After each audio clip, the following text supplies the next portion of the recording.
Ravenwood Hospital stood on a lonely hill surrounded by dead trees and thick fog. The building was old, silent, and filled with dark secrets. A young nurse named Emma started her first night shift there. As she entered the hospital, she noticed that the halls felt strangely cold. An elderly janitor looked at her and said quietly, "If you hear someone calling your name from an empty room, don't answer." Emma laughed nervously and continued walking. The hospital corridors were almost empty. As Emma pushed her medicine cart, she heard soft footsteps behind her. Tap. Tap. Tap. She turned around. No one was there. The footsteps stopped. When she continued walking, the footsteps started again. This time they sounded much closer. Emma received a call from room 309. A weak voice begged for help. She rushed to the room.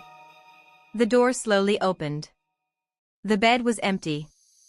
The room had not been used for years. A cold whisper came from behind her. "I'm still here."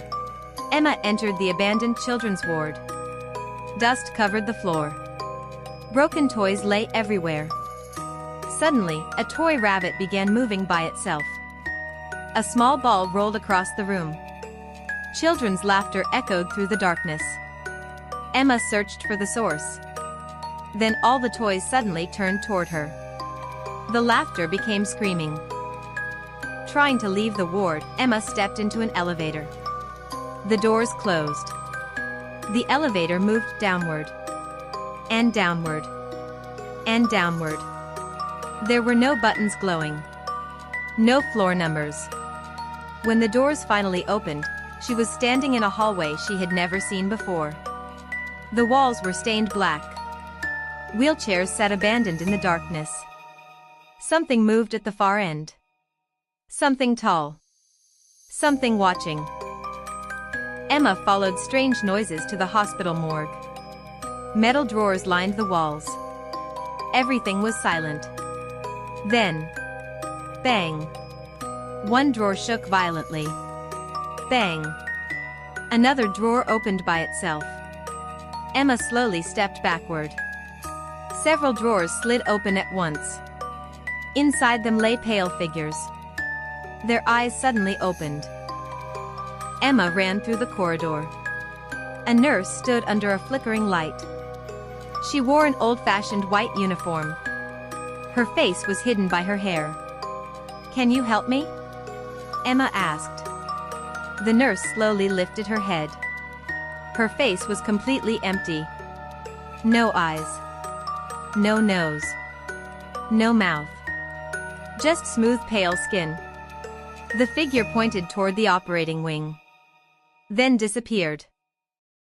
The old operating room had been closed for decades. Emma entered cautiously. Dust covered everything.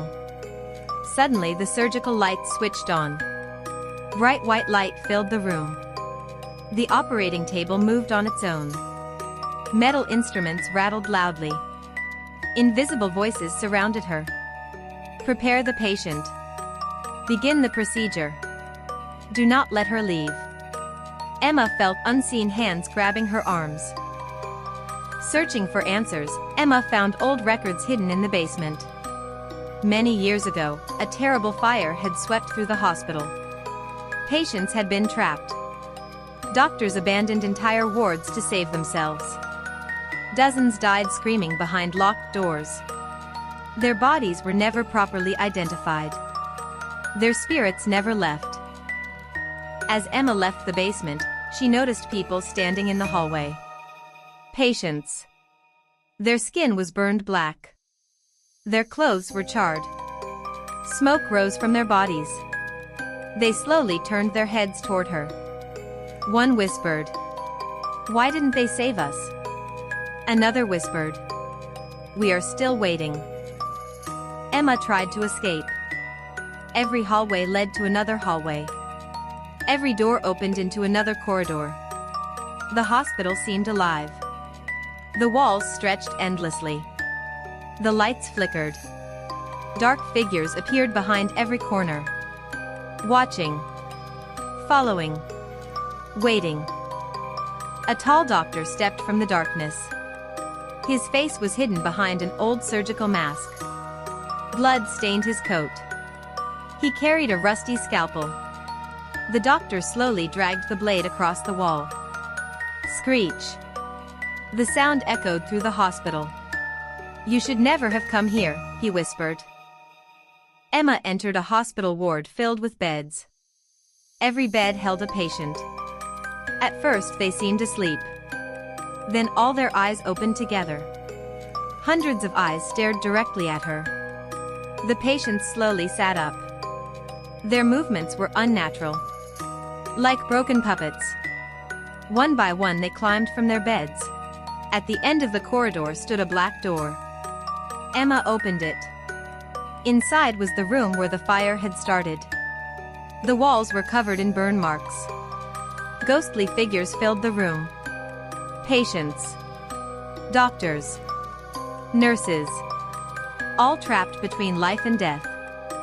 They told Emma their story. They wanted the truth revealed.